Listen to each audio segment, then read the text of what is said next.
s'avancent. Acclamons royalement le Seigneur. Nous les recevons de bon cœur. Merci, papa.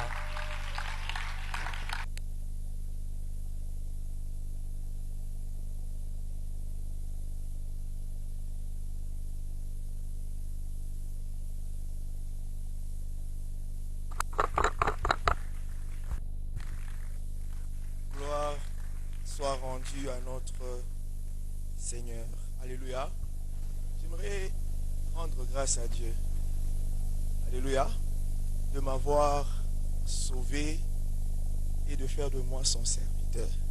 C'est vraiment un honneur que je mesure à sa taille. Alléluia. Est-ce qu'on peut acclamer le Seigneur? Amen. Alors j'ai béni le Seigneur. Amen. Pour cette opportunité qu'il nous accorde de nous tenir là au-devant de vous ce matin. Et je dis merci au président du culte matinal ainsi qu'à tout le comité pour cette invitation. C'est vraiment un honneur, un plaisir, une joie, une immense joie dans le cœur. Amen. Alors rapidement, nous sommes dans un thème qui m'a été donné, l'évangélisation, le Saint-Esprit et l'évangélisation. Et ce matin, c'est un message que je devais donner en 3 jours, un séminaire. Et gloire soit rendue à Dieu, nous allons le faire en 2 jours. Le Seigneur a placé dans mon cœur un fardeau, dans ce thème-là toujours. Seul un thème, un sous-thème, seuls les assoiffés vont vraiment. Amen. Seuls les assoiffés vont vraiment, vraiment. Alléluia. Alors nous allons lire la parole de Dieu dans Actes chapitre 2, le verset 4. La Bible dit, ils furent tous remplis du Saint-Esprit et se mirent à parler en d'autres langues, selon que le Saint-Esprit leur donnait de s'exprimer. Acte 4, 8. Alors Pierre, rempli du Saint-Esprit, leur dit, chef du peuple et ancien d'Israël, nous allons au verset 31e. La Bible dit, quand ils eurent prié, le lieu où ils étaient assemblés trembla, ils furent tous remplis du Saint-Esprit, et ils annonçaient la parole de Dieu avec assurance. Alléluia. Acte 7, 55. Acte 7, 55. Mais Étienne, rempli du Saint-Esprit, et fixant les regards vers le ciel, vit la gloire de Dieu et Jésus debout à la droite de Dieu. Est-ce qu'on peut acclamer la parole du Seigneur? Amen. Je vous prie de reprendre vos places, s'il vous plaît. Amen. Alors, j'aimerais introduire ce séminaire en disant ceci, que le royaume de Dieu contient tout ce dont nous avons besoin dans la vie. Alléluia. Le royaume de Dieu contient tout ce dont nous avons besoin dans la vie pour avancer. Et c'est le Saint-Esprit qui amène le royaume de Dieu dans nos vies. Amen. Cela est justifié dans Matthieu 12, 28. La Bible dit, mais si c'est par l'Esprit de Dieu que je chasse les démons, le royaume de Dieu est donc venu vers vous. Amen. Et dans Acte 1, 8, c'est un passage que nous connaissons tous. La Bible dit, les Saint-Esprit, vous recevez une puissance, et le Saint-Esprit survenant sur vous, vous serez mes témoins. Et là, on comprend que le Saint-Esprit amène la puissance et toutes les grâces pour avancer dans la vie. Amen. C'est le Saint-Esprit. C'est le Saint-Esprit. Et les choses que le Saint-Esprit amène dans nos vies sont effectivement là dans nos vies. Mais elles ne se manifestent pas automatiquement. Il faudra les télécharger. Est-ce qu'on se comprend? Nous avons ces choses en nous, mais elles ne se manifestent pas automatiquement. Il faut arriver à les manifester en les téléchargeant. Alléluia. Et j'aimerais dire que la vie chrétienne, mes chers amis, n'est pas basée dans les activités de chasser les démons ou d'attendre les bénédictions. Amen. Vous allez courir toute votre vie à chasser les démons, le diable, et vous attendre aux bénédictions et passer comme ça à côté de votre vie. La vie chrétienne, c'est une relation. Alléluia. Aussi longtemps, dès que vous recevez Christ dans votre vie, vous entrez immédiatement dans une relation. Et tout ce que vous devriez faire, c'est investir dans la relation. Bâtir cette relation. Ce n'est pas autre chose. Ce n'est pas chasser les démons, ce n'est pas, je ne sais pas moi quoi. C'est une relation qu'il faudra entretenir. Entretenir. Et une bonne manière d'entretenir cette relation, c'est fait par la communion. La communion. Alléluia. La communion. Vous savez, Ruth, la Moabite, était maudite. Mais la malédiction qui était sur sa vie a été purement et simplement annulée à cause de la relation avec Boaz. Donc, dès que vous êtes dans une relation, dans une communion, il y a des choses comme ça qui vont vous quitter. Alléluia. Simplement par la relation. Ce n'est pas jeûner beaucoup, ce n'est pas chasser les démons tout le temps. Mais c'est seulement à cause de cette relation-là que tu entretiens avec le Saint-Esprit. Alléluia. Est-ce qu'on est avec moi?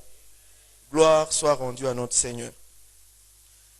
Et dans 1 Corinthiens chapitre 12, verset 13e, il y a quelque chose d'extraordinaire que j'ai découvert.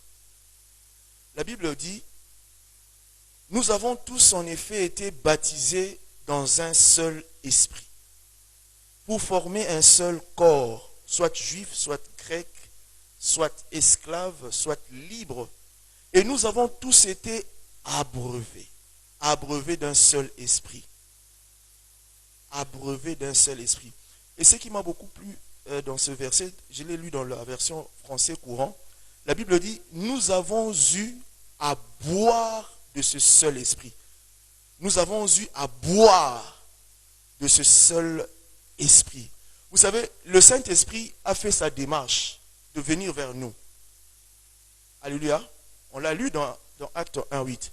Mais après, il faudra à nous d'aller puiser dans le Saint-Esprit. C'est ce que beaucoup de gens ne font pas. Ils pensent que les choses nous tombent comme ça du ciel. Il faut aller puiser dans le Saint-Esprit. Il faut aller vous abreuver dans le Saint-Esprit. Alléluia.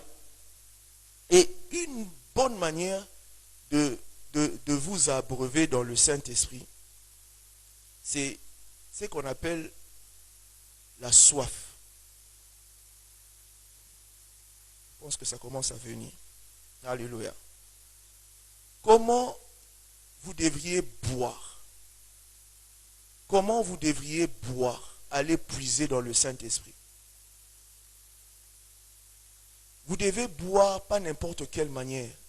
Vous devez boire jusqu'au remplissage. Mais le mot peut-être jusqu'au remplissement. Vous devez aller puiser dans le Saint-Esprit jusqu'à déborder. Jusqu'à l'ivresse. Amen. La Bible dit en Éphésiens, je crois 5:8, la Bible dit, c'est comment encore? Ne vous enivrez pas de vin, c'est de la débauche. Mais soyez remplis du Saint-Esprit. Il faut aller puiser jusqu'au remplissement, jusqu'à l'ivresse. C'est ça. La vie chrétienne, c'est ne pas croiser les bras et s'attendre que tout va nous descendre du ciel comme ça. Il faut aller puiser dans le Saint-Esprit et jusqu'au remplissement. Et le passage que nous avons lu de Acte 2, 4, de Acte 4, 8 et 31, Acte 7, 55, on voit que d'abord les disciples étaient remplis du Saint-Esprit et ensuite un événement est arrivé. Rempli et puis il y a eu une expérience. Rempli, après la gloire de Dieu est descendue. C'est d'abord être rempli du Saint-Esprit. Vous savez, tout ce dont nous avons besoin, c'est de cette relation-là. Et toute notre vie et tout ce dont nous avons besoin va découler de la relation. Et ce n'est pas quelque chose qui vient au hasard. Ça vient dans la vie ou dans les vies des gens qui vont puiser dans le Saint-Esprit, mais de quelle manière? Jusqu'à déborder, jusqu'à l'ivresse. Alléluia. C'est quoi le remplissage ou le remplissement? C'est l'état où le Saint-Esprit est au contrôle de toutes choses. Pas toi, mais lui. Amen. Je dis c'est l'état dans lequel tu te trouves, mais c'est le Saint-Esprit qui est au contrôle de ta vie. C'est lui qui maîtrise toutes choses. Et comment atteindre ces remplissements? Je l'ai dit tout à l'heure, c'est par la soif. La soif, c'est un état d'insatisfaction profonde. Ça cause comme une sorte de douleur dans ton cœur. Tu émets même des soupirs. On peut le lire dans Psaume 143, verset 6. La soif te dérange. La soif te pousse à aller puiser. La soif te pousse à aller boire. La soif intensifie ta relation avec Dieu. Amen, amen. Sans la soif, tu ne sais pas chercher la profondeur de Dieu. Sans la soif, on ne cherche pas Dieu. Il y a de ces gens-là, vous pouvez être en famille, c'est l'heure de télé, de novelas, et tout le monde est là. Mais tellement toi, tu es rempli de la soif. Tu n'es même pas intéressé dans ça. Pendant tes heures de pause, où les amis ou les confrères vont manger quelque chose, mais la soif tellement grandit dans ton cœur, tu t'enfermes dans un bureau. Et tu passes les 15 minutes, je ne sais pas moi, les 30 minutes à prier, à te saturer de lui. Parce qu'il y a une soif profonde dans ton cœur. Amen, amen. La soif va t'enlever le sommeil. La soif va t'enlever l'appétit. Alléluia. Quand tu n'as pas soif, tu vas trop questionner. Tu vas trop donner des raisons. Est-ce que je dois vraiment faire tout ce que je dois faire là? C'est important de jeûner. Est-ce que c'est important de couper mon sommeil, de me réveiller à 3 heures et de passer du temps avec lui? Est-ce que c'est vraiment important d'avoir une veillée de prière? Est-ce que c'est vraiment important? Quand tu n'as pas soif, tu auras tout le temps des raisons. Tu auras des questionnements tout le temps. Mais je vais t'assurer d'une chose, bien-aimé. La chose que Dieu veut te donner, elle est tellement grande, elle est tellement importante qu'il te faut cette soif-là pour que le dépôt de Dieu vienne, pour que Dieu dépose ce qu'il devait déposer. La soif vient créer comme un espace au-dedans de toi pour que Dieu dépose ce qu'il doit déposer. Est-ce qu'on comprend quelque chose? Alléluia. Quand tu as soif, tu vas faire des choses qui te dépassent. Les gens qui ont soif payent le prix. Ils payent le prix.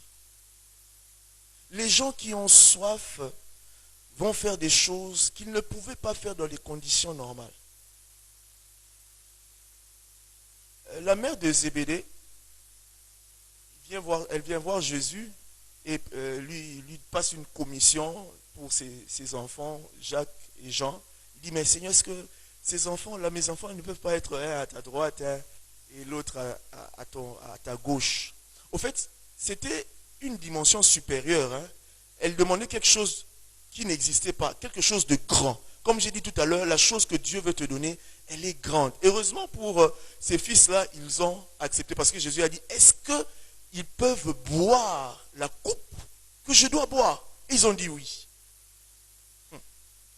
Bien-aimé, si tu veux aller loin avec Dieu, les exigences augmentent. Qui veut aller loin avec Dieu? Alléluia.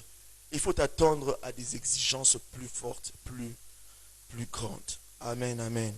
La soif va te pousser à regarder les choses que tu appréciais avant comme viles.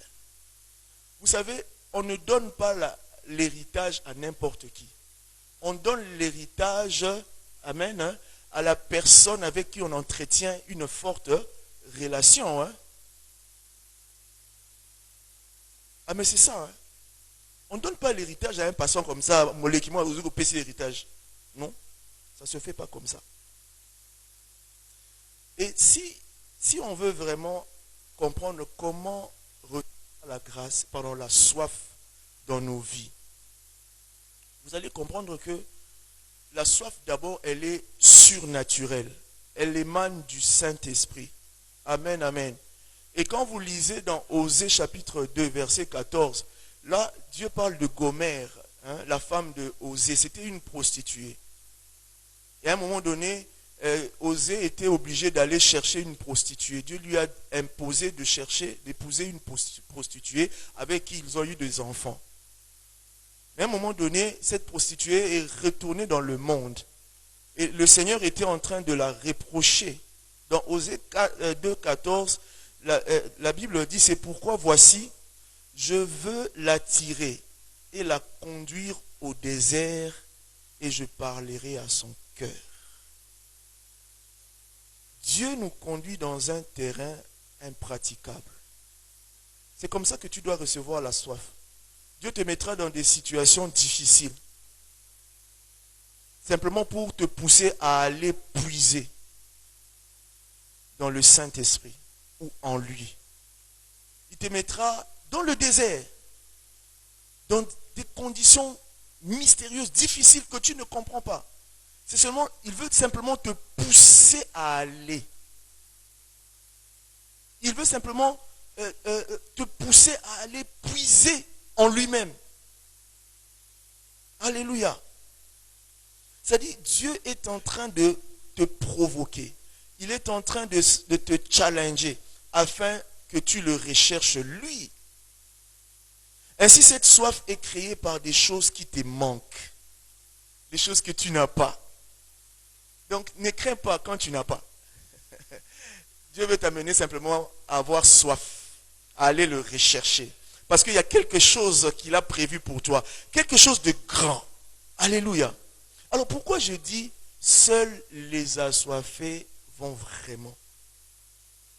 Bien-aimés, dans le passage de Actes chapitre 1, 8, on a dit, qu'on a lu tout à l'heure, vous recevrez une puissance, le Saint-Esprit survenant sur vous, et vous serez mes témoins.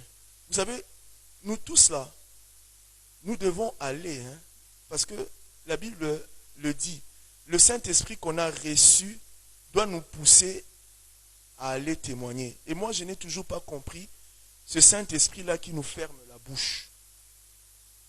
Ça, moi, je n'ai toujours pas compris. C'est quel genre de Saint-Esprit qui ne nous pousse pas à aller témoigner? Quand le Saint-Esprit vient sur ta vie, il doit, ouvrir ta bouche. Parce que l'esprit que nous avons reçu, ce n'est pas un esprit de timidité. C'est un esprit de force, de courage, d'amour, de sagesse, tel que le dit la Bible. Donc nous tous, nous devons aller. Mais là, je fais une mention spéciale. J'ai dit, seuls les assoiffés vont vraiment. Et vous allez le comprendre dans la suite. Dieu m'a expliqué quelque chose d'extraordinaire. Vous savez, avant même de le dire, gagner les âmes, parce que c'est de l'évangélisation qu'il s'agit ici, c'est une imposition. C'est vraiment une imposition que Dieu nous fait là. Il nous impose. Écoutez ce que Paul dit dans 1 Corinthiens 9, 16. Il dit, malheur à moi si je n'annonce pas l'évangile. Souvent on ne s'arrête pas pour bien comprendre ce verset. Paul dit, malheur. Donc maudit je sois si je n'annonce pas l'évangile. C'est une obligation. J'ai compris, Dieu m'a expliqué que les promesses de Dieu sont rattachées au fait que tu sois un témoin. Un témoin de Christ. Je dis bien, les promesses de Dieu sont rattachées au fait que tu ailles gagner les âmes. Ah, j'aimerais bien m'expliquer. Alléluia. Vous savez, aller à l'église, revenir, venir, aller, rentrer et tout ça. Et si tu ne t'impliques pas dans ces choses, tu passes à côté de ta vie. Et les âmes, aller gagner les âmes, c'est vraiment une expérience. C'est toute ma vie, c'est tout ce que j'ai eu à faire, surtout durant ces 10 dernières années. Alléluia.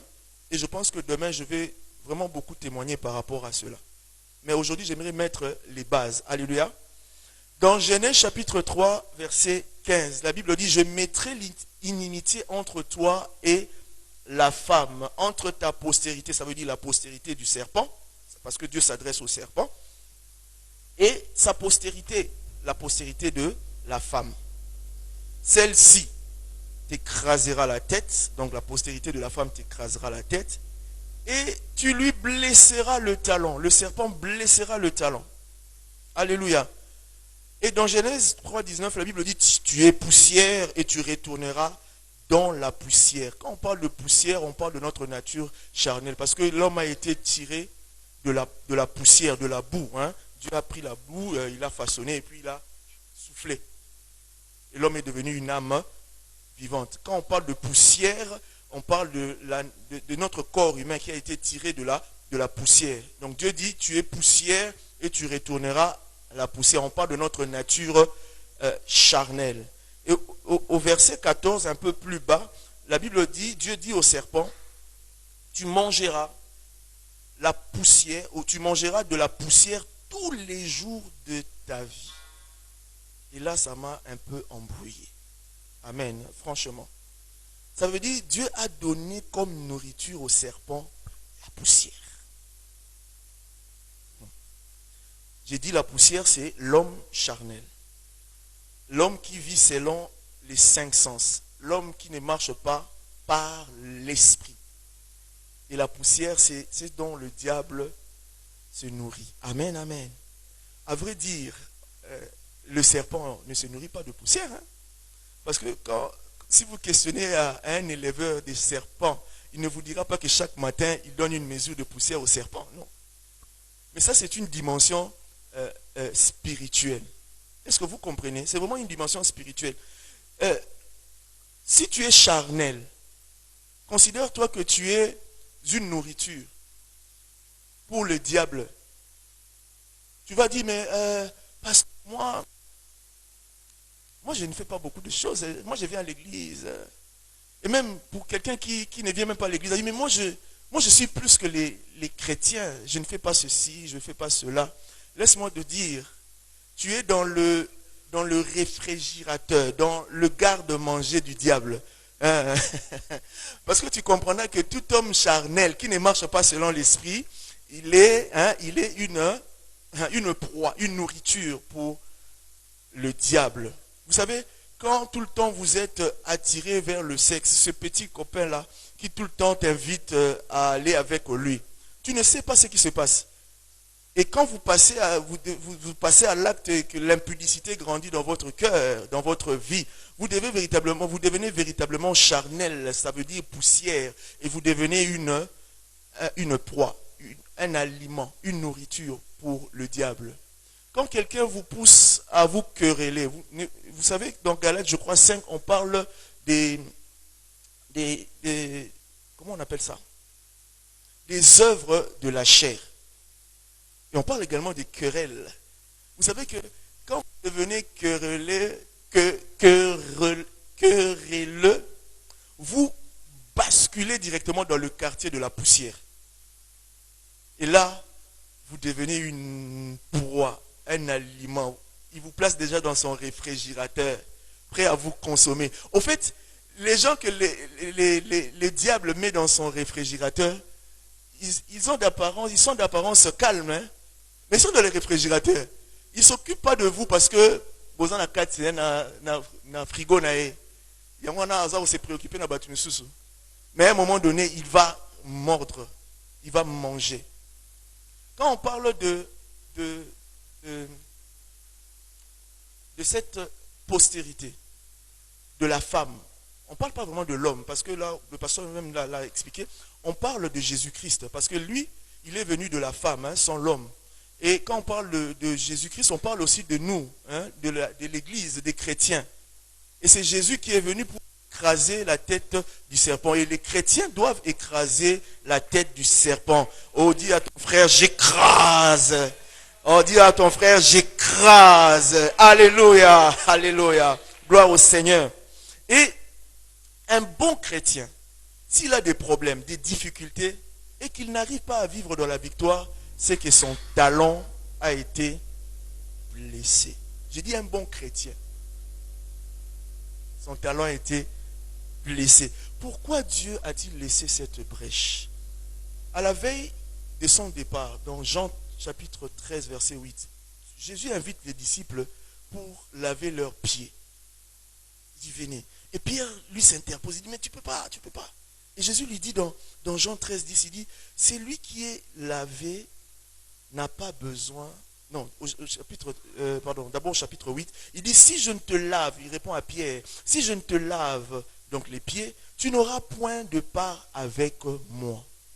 Soulignez bien cela, tu n'auras point de part avec moi. Et au verset 10, Jésus lui dit, celui qui est lavé n'a besoin que de se laver les pieds pour être entièrement pur. Soulignez également cela. Quand on lave les pieds, c'est pour enlever la poussière. Et Paul l'explique mieux dans Romains 10, 15. Il dit qu'ils sont beaux les pieds de ceux qui vont gagner les âmes, de ceux qui vont évangéliser. Ça veut dire quoi, mes amis? Ceux qui vont évangéliser ont les pieds lavés. Lavés. Donc la solution du fait d'écraser la tête du serpent sans que lui ne te blesse, alléluia, talon, c'est l'évangélisation. Alléluia. Est-ce qu'on peut acclamer pour le Seigneur? C'est ça la solution. Si tu veux marcher dans la vie chrétienne sans que l'ennemi, le diable te blesse le talon, alors va gagner les âmes. Pourquoi ta vie est assez accessible au diable? C'est parce que tu n'as pas de part avec Dieu. Pourquoi ta vie est accessible au diable? Parce que tes pieds ne sont pas beaux. Ils sont sales. Tes pieds ne sont pas protégés. La Bible parle de protection des pieds. Éphésiens 6, 15. Portez à vos pieds les chaussures du zèle de l'évangile. Donc pour entrer dans la victoire totale contre ce qui dérange les différents domaines de ta vie, tu dois entrer en mode évangélisation. Je ne parle pas de cette évangélisation-là. Mon frère, viens à l'église, tu invites et il vient à l'église. Je ne parle pas de ça. Là, c'est seulement tes pieds qui sont lavés. Amen, amen.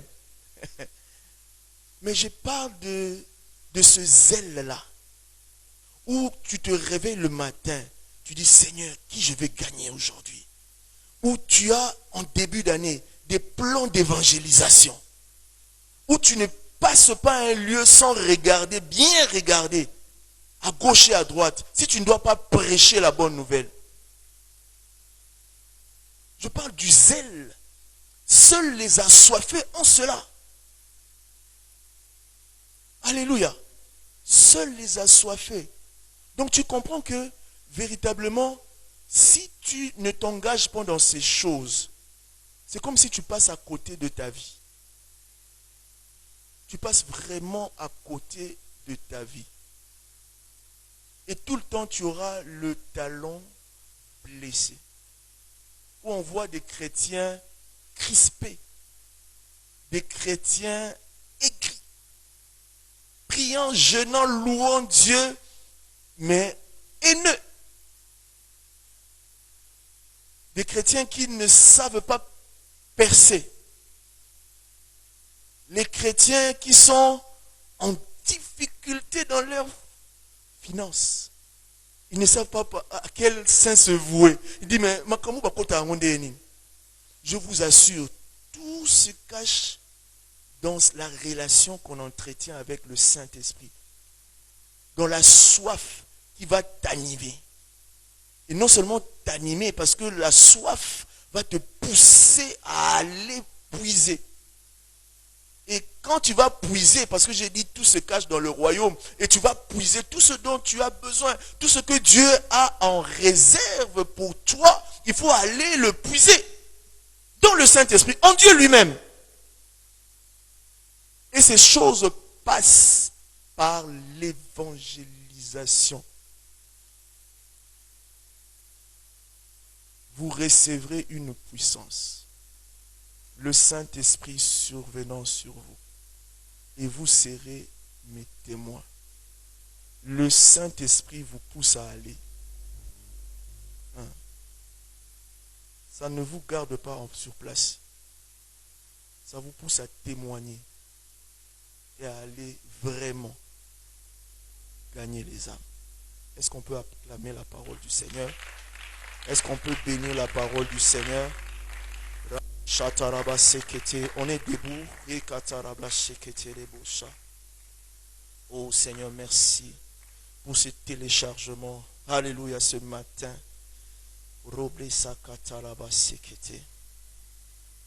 Je suis disposé, assoiffé, que ton onction. Je suis assoiffé, que ton onction oh, sur moi est disposé.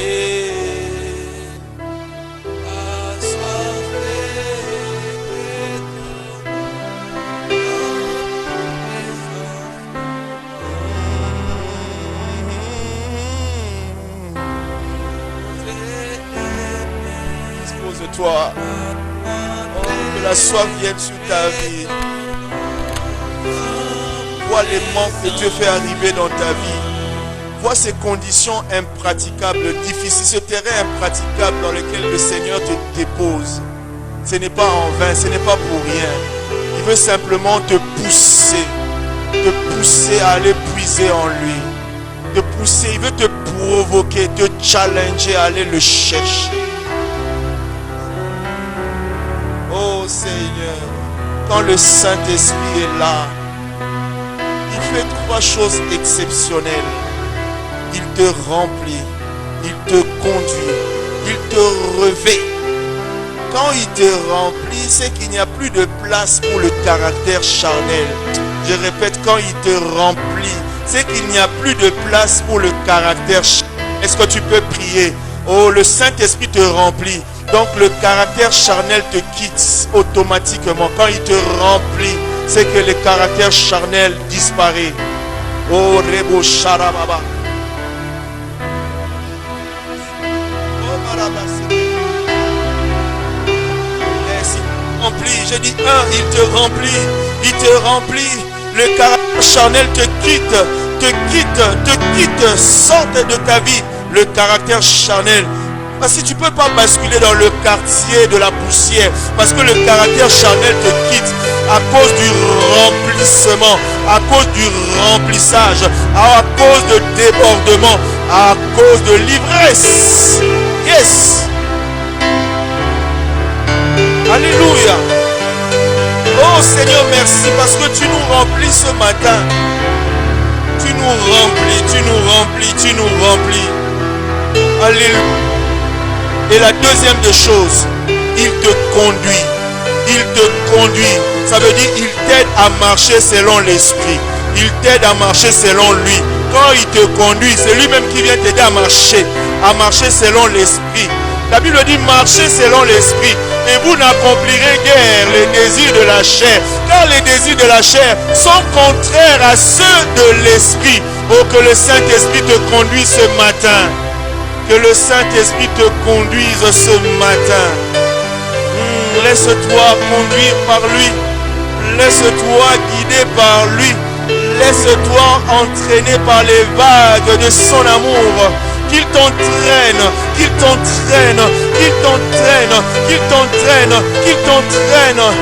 sur les vagues de l'esprit. Yes. Il te conduit. Il te conduit. Il te conduit. Il te conduit. Il te conduit.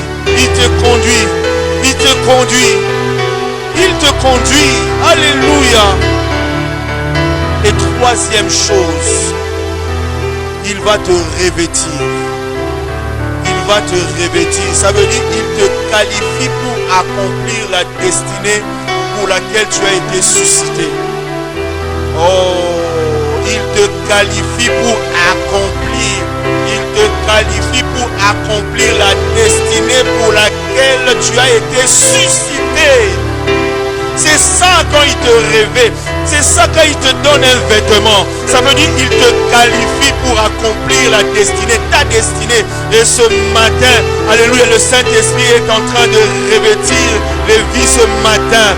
Il est en train de revêtir les gens ici ce matin. Il est en train de revêtir ce peuple ce matin. Ça veut dire qu'il est en train de te qualifier. Il est en train de te qualifier pour accomplir ta destinée. Ce matin, tu dois entrer dans ce qui a été prévu pour toi avant la fondation du monde. Oh, reçois le revêtement. Oh, reçois le revêtement. Que le revêtement vienne sur ta vie maintenant. Au nom de Jésus. Au nom de Jésus, que le revêtement vienne sur toi. Un vêtement, un habit nouveau vient sur ta vie. Alléluia, une capacitation vient sur ta vie. Oh, Rebo Sataraba, tu entres dans ta destinée ce matin à cause du revêtement. À cause du revêtement. À cause du revêtement. Oh yes, il te réveille, il te réveille. Il te réveille. Attends-toi à lui ce matin. Reçois ce revêtement.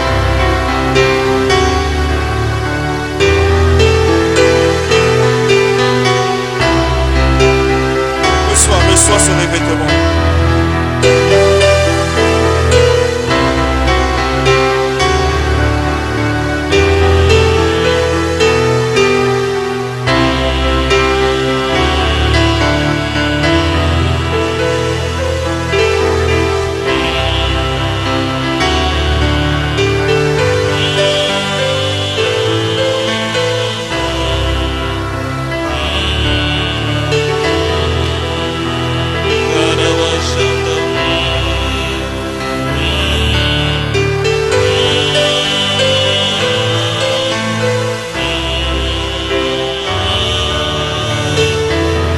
Gloire te soit rendue. Oh, gloire te soit rendue, le Saint-Esprit. Gloire te soit rendue dans cette matinée. Gloire te soit rendue dans ces premiers jours de ces mois de juillet. Ces premiers jours où Éternel des armées de ces seconds semestres. Gloire te soit rendue. Tu nous remplis, tu nous revêtus et tu nous conduis. Et c'est toi qui nous donnes la soif de te chercher. Oh, si Prabhasite, nous disons merci pour ce que tu ne cesses de faire et de réaliser à nous. Oh, béni sois-tu, Seigneur, béni sois-tu, béni sois-tu, béni sois-tu, béni sois-tu, béni sois-tu, béni sois-tu, béni sois-tu.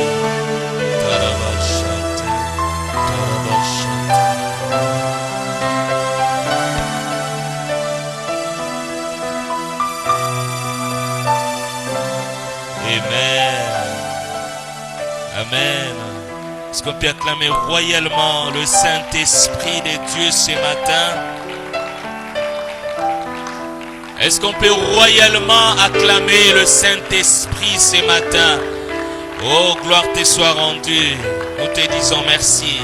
Alléluia. Merci beaucoup. Nous reprenons nos places. Que Dieu soit loué. Demain, nous serons là afin de continuer et finir avec ce que nous avions commencé, le séminaire avec l'homme de Dieu, le pasteur Israël. Amen. Que Dieu soit béni.